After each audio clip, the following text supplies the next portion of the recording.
corner here. Now, as you know, when I get to the corner, I get down to fucking business. Keeping up on a couple different things. Civil War II, good event going on.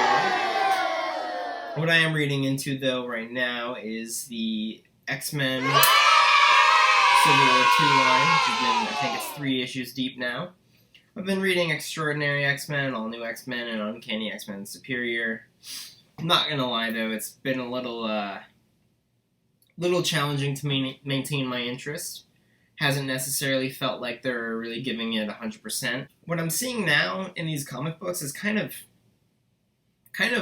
like watching a bunch of writers going through their old long boxes and sort of seeing oh, we did the Apocalypse story arc a couple runs ago. I guess we could renew Apocalypse and see if we can do anything interesting with him, which we can't. It's over-designed and under-designed. It's very little thinking that gives birth to these ideas, and then it's obvious that they're doing a lot of crap just to kind of distract from that. Just little blips of fan service. All they're doing is sprinkling fan service throughout these issues. And that is because, quite literally, in both subtext and text, the Inhumans are replacing the X-Men. And I'm not gonna lie, it's not surprising. I was surprised that, I wasn't surprised, because when you see a movie like Fantastic Four come out and then they just straight up gut the Fantastic Four story arcs, it's not a good sign for the X-Men. What really bums me out is that they're using this shitty team of discount X-Men to replace the X-Men, and then they've gone so far as, to try to replace them in the cinematic universe, but to have the very object of their replacement be the thing that's killing them with this whole arc of the Terrigen Mists, sterilizing and killing mutants, and the Mpox. And, it's kind of like a big middle finger to the fan base out there, where Marvel's kind of saying, we're basically not going to invest in anything we can't turn into a movie. Because Marvel is now more of a movie production company than they are. It's not shocking to me, I get it. They're a business. But they have a responsibility, I think, to the fans. A, not kill the most, politically responsive story arc that they have, where, this is an issue. This is a universe within the Marvel universe that kind of has always come to represent, what it is to be outsider and to be other, and to kind of handle these philosophical and political implications of not fitting into the quote-unquote status quo, and to be, either trying to fight that, trying to hide from that. And it's a very politically charged series, and it hurts to see something that pure and that rich in kind of philosophical nutrition to kind of be just scrapped for the sake of making movies. That bums me out. It bums me out that they're not hiding it. They're really trying to use this discount team of X-Men to kill the X-Men, and then they tease Death of X and Inhumans versus X-Men. So it's very quickly we're realizing that the X-Men's days are numbered, both in the stories and outside the stories, and it's gonna be this thing where, I'm going to watch all of my favorite characters be killed off because Marvel and Fox are having a pissing contest over rights that Marvel willingly sold away. So, it's kind of a bummer, and I think one of the biggest things that's starting to piss me off about it is that, if somebody told me, we're going to kill all the X-Men, but we are going to make their final run something really important. We're gonna make it a big message. We're gonna say something. We're gonna use this opportunity, this dramatic event of killing the X-Men, and we're gonna use that to say something larger. That would actually kind of satisfy me. I would be a little disappointed that they are in fact killing off those characters, but knowing that they were getting a little bit of, a little bit of investment at the end would be nice.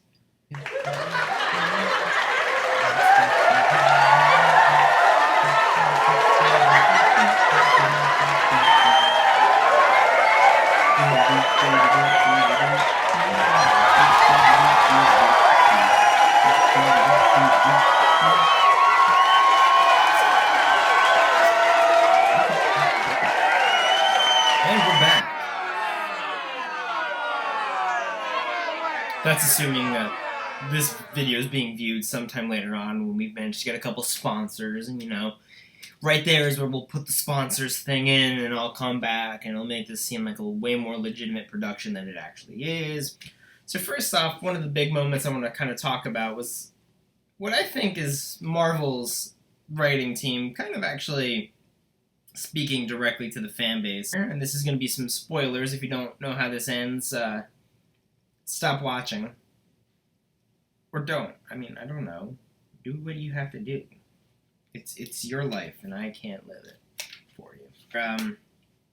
For reasons, they encounter Mr. Sinister, who for reasons is trying to breed inhuman and mutant DNA to make a stronger mutant because reasons. He's just... They literally wrote Sinister as, I'm Sinister, I do weird things like this, which is why you can accept that I'm doing this. So he's experimenting on some mutants, He's going in there, torturing this purple elephant boy. They have a fight, and he's trying to decide whether or not the mutants as a species can survive. And it's almost as if the writers are speaking directly to us, the readers. Let me skim for that. He tells I was wrong to think I could save you mutants. You are genetically inferior. Don't you see, Piotr? You, your X-Men, your precious little sister are already fossils. So I feel like this one line is actually kind of like Marvel's writing team being like, dude, you guys are done. Like, we're tired of you guys. We want to do something different. Which is unfortunate considering they're replacing the X-Men with the discount X-Men. I mean, overall, like, this is a trade of good moments. Like, one thing that Extraordinary X-Men is doing as a line is kind of being a little bit more responsive to the real-world implications of this Inhumans versus mutants kind of thing, where you see a lot of riots. In the very beginning, you see that Magic is like doing like search and rescue missions on like mutants who are like, they're literally just killing mutants. Like, human beings are just gunning down mutants because they just hate them, and they've gone from fearing them to hating them, which is like really nice actually to see that they're spending a little bit of time to deal with some very like real, tangible scenes of humans hating mutants. Like, a lot of runs tend to tell and not show, where you'll see people talking about like they hate us, they fear us. But this was really nice because you actually got to see some like intimate scenes of xenophobia that they're facing. Like, Jean Grey, the time-displaced Jean Grey, goes on a date with this dude who ends up calling this like Inhuman in an alley that he mistakes for a mutant. He calls him Mutie. And like Jean like fucking deals with that. Like, she has to be like, oh, like, I was trying to live this normal life, and then like to be what I am is to be hated by the people I'm trying to, blend in with. So it was interesting to see that scene kind of play out where like, these people can't help but interact with this hatred. The old man Logan and Jean stuff is, I mean, I'm not a fan of that relationship, like the Jean and Wolverine thing. So it's a little bit creepy to see like a 20-year-old and a like 60-year-old kind of being shipped. And there's this little moment where Bobby's like, oh, it's so cute that you guys are having like a father-daughter thing, and then he pauses and he's like, wait, it is a father-daughter thing, right? It's not something else. That was kind of like a funny little nod from Bobby. But overall, I mean, it's a solid read. I had fun. There was some interesting stuff. The art is really kind of, it's solid. Like, the storytelling is getting a lot better. I used to complain about visual storytelling with Bendis' run, where you'd get these full-page spreads, and there'd be something up here, something down here, something down here, something down here, something down here. All the word bubbles were, like, intertwined, and you're like, well, what am I actually... Like, what's the narrative here? Like, it's all so jumbled, you can't really, like, divine a story from it until you spend, like, 30 minutes looking at that spread. So that was interesting. I also really like to see, like, the battle in Limbo, where they're trying to protect the school. That was really nice. Got to highlight what I'm hoping are going to be a new cast of mutants, like Glob and Anal were kind of cool. So, I'm optimistic about Extraordinary. Also, anytime you can get Storm to lead the X-Men, like, I'm on board. Storm is a great character. And this is probably some of the best Storm writing I've seen since the standalone. And this was great because in the beginning, I was a little worried, and she has a scene where she's kind of talking to the ghost of Xavier, and I was like, oh great, like another legacy issue where we have to just deal with Xavier all the time because we can't fucking have the X-Men grow up out of that. But it was great because over the course of the trade, like you start to see like she is doing honor to Xavier, but she is also moving away from what he was, which is kind of nice to see that everyone's not still beholden to Xavier. And, you know, kind of glad he's dead. He was a manipulative a-hole. Reading The Uncanny X-Men was a little bit of a letdown. It was a great start. I liked the team.